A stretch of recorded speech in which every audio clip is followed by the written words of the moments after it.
Kidney ಕಸಿ ಚಿಕಿತ್ಸೆಯಲ್ಲಿ K H Patil ಆಸ್ಪತ್ರೆ ವೈದ್ಯರಿಂದ ಹೊಸ ದಾಖಲೆ. ಬೇರೆ ಬೇರೆ ರಕ್ತದ ಗುಂಪಿನ ವ್ಯಕ್ತಿಗಳಿಗೆ ಕಿಡ್ನಿ ಕಸಿ ಮಾಡುವ ಮೂಲಕ ಗದಗ ತಾಲೂಕ ಹುಲಕೋಟೆಯ ಕೆಎಚ್ ಪಾಟೀಲ ಆಸ್ಪತ್ರೆ ಮತ್ತು ಸಂಶೋಧನಾ ಕೇಂದ್ರದ ವೈದ್ಯರು ಹೊಸ ದಾಖಲೆ ಬರೆದಿದ್ದಾರೆ ಎಂದು ಆಸ್ಪತ್ರೆಯ ಮುಖ್ಯಸ್ಥ ಡಾ ಎಸ್.ಆರ್. ನಾಗನೂರ ಹೇಳಿದರು.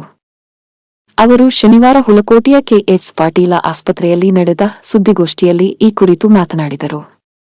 ಸುದ್ದಿಗೋಷ್ಠಿಯಲ್ಲಿ ಡಾ ಅವಿನಾಶ್ ಓದಗೌಡ್ರ, ಡಾ ದೀಪಕ ಕುರಟ್ಟಿ, ಡಾ ವೇಮನ ಸಾಹುಕಾರ, ಡಾ ನಿಯಾಜ್ ಅಹ್ಮದ, ಡಾ ಪ್ಯಾರಾ ಅಲಿ ನೂರಾನಿ, ಡಾ ಪವನ್ ಕೋಳಿವಾಡ, ಡಾ ವಿಶಾಲ, ಡಾ ವಂದನಾ ಉಪಸ್ಥಿತರಿದ್ದರು.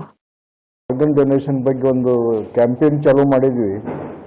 ಗದಗ ಜಿಲ್ಲಾ 20ನೇ ಸ್ಥಾನದಾಗಿದ್ವಿ. ಇವತ್ತು ನಾವು 4ನೇ ಸ್ಥಾನಕ್ಕೆ ಬಂದೀವಿ. ಕಿಡ್ನಿ ಟ್ರಾನ್ಸ್ಪ್ಲಾಂಟ್ ಒಂದು ಹಳ್ಳಿ ಹಾಸ್ಪಿಟಲ್ ಮಾಡಿದ್ವಿ.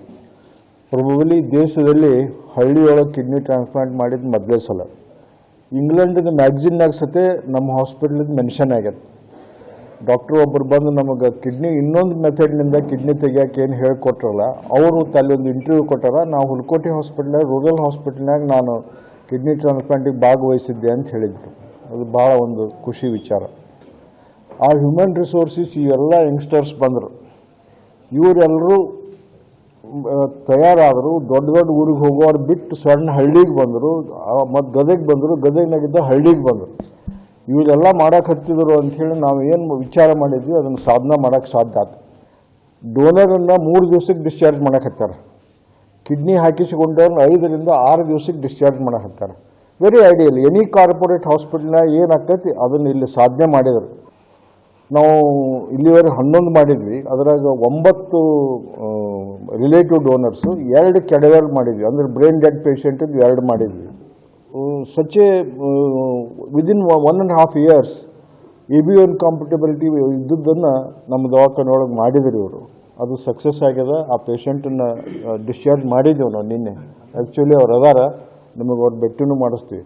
ದೇಶದಲ್ಲೇ ನಾವು ಗ್ರಾಮೀಣ ಭಾಗದಲ್ಲಿ ಮೊದಲ ಬಾರಿಗೆ ಕಿಡ್ನಿ ಟ್ರಾನ್ಸ್ಪ್ಲಾಂಟ್ ಸೆಂಟರ್ ಎಸ್ಟಾಬ್ಲಿಷ್ ಮಾಡಿದ್ವಿ.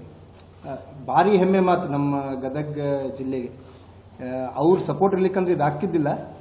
ಆ್ಯಂಡ್ ಇನ್ಫ್ಯಾಕ್ಟ್ ಇದೇನು ವ್ಯವಸ್ಥೆ ನಾವು ಇಲ್ಲಿ ಮಾಡಿ ನಾವೇನು ಪ್ರೋಗ್ರಾಮ್ ಚಾಲೂ ಮಾಡೀವಲ್ಲ, we have got international recognition. ಇದ್ರ ಬಗ್ಗೆ ನೀವು ಹೆಂಗೆ ಎಸ್ಟಾಬ್ಲಿಷ್ ಮಾಡಿದ್ರಿ ಅಂಥೇಳಿ ಒಂದು ಕೇಸ್ ರಿಪೋರ್ಟ್ ಗತೆ ಮಾಡೋಕ್ಕೆ I was invited to talk in ಇಟ್ಲಿಯಲ್ಲಿ ಅವ್ರು ಕರೆದು ನಿಮ್ಮದು ಹುಲಕೋಟೆ ಟ್ರಾನ್ಸ್ಪ್ಲಾಂಟ್ ಪ್ರೋಗ್ರಾಮ್ ನೀವು ಹೆಂಗೆ ನಡ್ಸಾಕತ್ತೀರಿ ಹೇಳ್ಕೊಡ್ರಿ ಅಂಥೇಳಿ ಹೇಳಿದರು. ನೀವೇನು ಮಾಡಿರಿ, it is in resource restricted area. ಅಂದರೆ ಹಳ್ಳಿ ಭಾಗದಲ್ಲಿ ನಿಮ್ಗೆ ರಿಸೋರ್ಸಸ್ ಇರ್ಲಿಕ್ಕಂದ್ರೂ you all have come together as a team. ಆ ಆರ್ಗನ್ನನ್ನು ರಿಟ್ರೀವ್ ಮಾಡಿ, ಅಂದರೆ ಆರ್ಗನ್ ತೆಗೆದು ಒಂದು ಕಿಡ್ನಿ ನಮ್ಮ ಪೇಷಂಟ್ಗೆ ಹಾಕಿವಿ, ಇನ್ನೊಂದು ಕಿಡ್ನಿ ಗ್ರೀನ್ ಕಾರಿಡೋರ್ಗೆ ಹೋಗಿದ್ದು. ಸೊ ಈ ಹಳ್ಳಿ ಭಾಗದಲ್ಲಿ ಕೂಡ ಅದು ಮಾಡೋಕ್ಕೆ ಶಕ್ಯ ಐತೆ ಅನ್ನೋದು ತೋರಿಸ್ಕೊಟ್ಟಿವಿ ನಾವು. ನಾವು ಕಿಡ್ನಿ ಬೇಕಾಗಿದ್ದು ಸಾಮಾನ್ಯ 2 ಲಕ್ಷ ಅದಾವೆ, ನಮ್ಗೆ ಆಗೋದು 15,000 ಇಡೀ ದೇಶದಾಗ. ಆಮೇಲೆ 20 ಜನ ದಿನ ಸಾಯಕತ್ತಾರೆ ಕಿಡ್ನಿ ಫೇಲ್ಯೂರ್ ಇಂಥ ಟ್ರಾನ್ಸ್ಪ್ಲಾಂಟ್ ಆಗ್ಲಾರ್ದ ದಿನ ಸಾಯಕತ್ತಾರೆ. ಸೊ ಇದನ್ನು ನಾವು ಗ್ಯಾಪ್ ಬ್ರಿಡ್ಜ್ ಮಾಡೋಕೆ ಒಂದು ಡೆತ್ ಆದಮೇಲೆ ಆರ್ಗನ್ ಡೊನೇಷನ್ ಮಾಡೋದು ಒಂದು, ಇನ್ನೊಂದು ಈಗ ನಮ್ಮ ಇಂಡಿಯಾದಾಗ ಅನ್ಫಾರ್ಚುನೇಟ್ಲಿ ಪಾಳೆ ಒಂದು ಭಾಳ ಐತಿ. ಈಗ ಫಾರ್ ಎಕ್ಸಾಂಪಲ್ ಇವತ್ತು ನಾನು ಪಾಳೆಗೆ ಹಚ್ಚಿದ್ನಿ ಅಂದ್ರೆ ಕನಿಷ್ಠ ಒಂದು 3 ರಿಂದ 4 ವರ್ಷ ಬರ್ಬೇಕು ನಾನು ಪಾಳೆ ಬರೋಕ್ಕೆ. ಆ ಪೇಷಂಟ್ ಬಂದಿದ್ದಾರೆ. ಸೊ ಅವ್ರದ್ದೇನಾಗಿತ್ತು ಅಂದರೆ ಫಸ್ಟ್ ಅವ್ರ ತಂದೆ ಮುಂದೆ ಬಂದರು ಕೊಡಲಿಕ್ಕೆ. ಸೇಮ್ ಬ್ಲಡ್ ಗ್ರೂಪ್ ಇತ್ತು ಆ ಹುಡುಗಿಗೆ ಜಸ್ಟ್ 29 years. ತಾಯಿಗೆ ಚೆಕ್ ಮಾಡಿದ್ವಿ. ತಾಯಿಗೆ ಚೆಕ್ ಮಾಡಿದಾಗ ಅವ್ರದ್ದಿಬ್ಬರದು ಬ್ಲಡ್ ಗ್ರೂಪ್ ಬೇರೆ ಇತ್ತು. ಸೊ ಅದಕ್ಕೋಸ್ಕರ ನಾವೆಲ್ಲರೂ ಸೇರಿಕೊಂಡು ಚರ್ಚೆ ಮಾಡಿದ್ವಿ, ಪೇಷಂಟ್ಗೆಲ್ಲ ಎಕ್ಸ್ಪ್ಲೇನ್ ಮಾಡಿದ್ವಿ. ಇಲ್ಲ ಅವರು ನಮಗೆ ವೇಟಿಂಗ್ ಲಿಸ್ಟಲ್ಲಿ ಹೋದ್ರೆ ತುಂಬ ಲೇಟ್ ಆಗುತ್ತೆ, ಚಿಕ್ಕ ಮಗು ಇದೆ ಮನೆಯಲ್ಲಿ, ಟ್ರಾನ್ಸ್ಪ್ಲಾಂಟ್ ಆದರೂ ಒಳ್ಳೆಯದು ಅಂತ ಹೇಳಿ. ಸೊ ಅದನ್ನು ಕಟ್ ಆಫ್ ಮಾಡಿದ ಮೇಲೆ ನಾವು ಮುಂದೆ ಟ್ರಾನ್ಸ್ಪ್ಲಾಂಟ್ ಮಾಡ್ಲಿಕ್ಕೆ ಮುಂದುವರಿಬೋದು.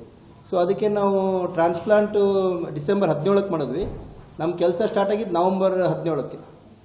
ಯೂಶ್ವಲಿ ಇದು ಒಂದು 2 ವಾರದವರೆಗೂ ಇದೊಂದು ಭಾರಿ ಚಾಲೆಂಜಿಂಗ್ ಪೀರಿಯಡ್ ಇರುತ್ತೆ. ಕಿಡ್ನಿ ದಾನಿಗಳನ್ನ 1ನೇ ದಿನಕ್ಕೆ ಎದ್ದು ಓಡಾಡಿಸ್ತೀವಿ, 2 ಅಥವಾ 3ನೇ ದಿನಕ್ಕೆ ಡಿಸ್ಚಾರ್ಜ್ ಮಾಡ್ತೀವಿ. ಹಾಕ್ಸ್ಕೊಂಡವ್ರನ್ನ 7 ದಿನಕ್ಕೆ ಡಿಸ್ಚಾರ್ಜ್ ಮಾಡ್ತೀವಿ. ಬಟ್ ಈ ನಾರ್ತ್ ಕರ್ನಾಟಕದಲ್ಲಿ, ಇಡೀ ನಾರ್ತ್ ಕರ್ನಾಟಕ ಹುಬ್ಳಿಯಲ್ಲಿ ಬಿಟ್ಟರೆ ಮತ್ತೆ ಬೇರೆ ಎಲ್ಲ ಆಗಿಲ್ಲ. ಇದು ಗದಗ ಜಿಲ್ಲೆಯಲ್ಲೇ ನಮ್ಮ ಆಸ್ಪತ್ರೆಯಲ್ಲೇ ಮತ್ತೆ ಮೊದಲ ಬಾರಿಗೆ ಅವ್ರಿಗೆ ಕಳಿಸ್ಕೊಟ್ಟು. ಸೊ 2 ನಮ್ಮಲ್ಲಿ ಆಗ್ಯಾವೆ. ಅದರಲ್ಲಿ ಸರ್ ಹೇಳಿದ್ದು ಅದೇ 11 ಏನಾಗ್ಯಾವ ಅಂತಾರಲ್ಲ, ಈ ಕರೆಂಟ್ ಇಯರಲ್ಲಿ 8 ಆಗ್ಯಾವ. ಅದು ನಾವು ಒಮ್ಮಗಲೇ ನಮ್ಗೆ ಹಿಂಗೆ ಕಿಡ್ನಿ ಫೇಲ್ ಆಗೈತೆ ಅಂತ ಗೊತ್ತಾಯಿತು. ನಮ್ಗೆ ಅವಾಗ 1 ವರ್ಷ ಭಾಳ ಪ್ರಾಬ್ಲಮ್ ಆಯ್ತು ಸರ್. ನಿಂದ್ರಾಗ ಬರ್ತಿದ್ದಿಲ್ಲ. ಇಲ್ಲಿ ನಾವು ಆಪ್ರೇಷನ್ ನಿನ್ನ ಲೇಟ್ ಇತ್ತು, ಒಂದು ತಿಂಗಳ ಜಲ್ಲಿನ ಬಂದಿದ್ವಿ ರೀ. ಇಲ್ಲಿ ಬಂದು ಅವಾಗ ಅವಿನಾಶ್ ಸರ್ಗೆ ಭೇಟಿಯಾಗಿ ಆಮೇಲೆ ಡಯಾಲಿಸನ್ನು ಇಲ್ಲೇ ಮಾಡಿಸಿದ್ವಿ ರೀ. ಮಾಡಿಸಿಂದ ನಮ್ಗೆ ಭಾಳ ಪ್ರಾಬ್ಲಮ್ ಆಯ್ತು ರೀ. ಆಮೇಲೆ ಈಗ ಕಿಡ್ನಿ ಆಪ್ರೇಷನ್ ಆಯ್ತು ರೀ ಸೆಪ್ಟೆಂಬರ್ 26 ರೀ. ಆಗಿಂದ ಈಗ ನಾವು 15 ದಿವಸ ಅಷ್ಟೇ ಬೆಡ್ ರೆಸ್ಟ್ ಇದ್ದೆ ರೀ.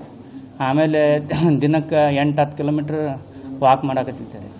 ನಮ್ಗೆ ಆಪ್ರೇಷನ್ ನಾವು ಒಬ್ಬನ ನಡೆಯೋದಾಗ್ತಿದ್ದಿಲ್ಲ ರೀ. ನನಗೆ ನಮ್ಮ ಮಮ್ಮಿಯವ್ರು ಕೈ ಹಿಡಿತಿದ್ರು ರೀ.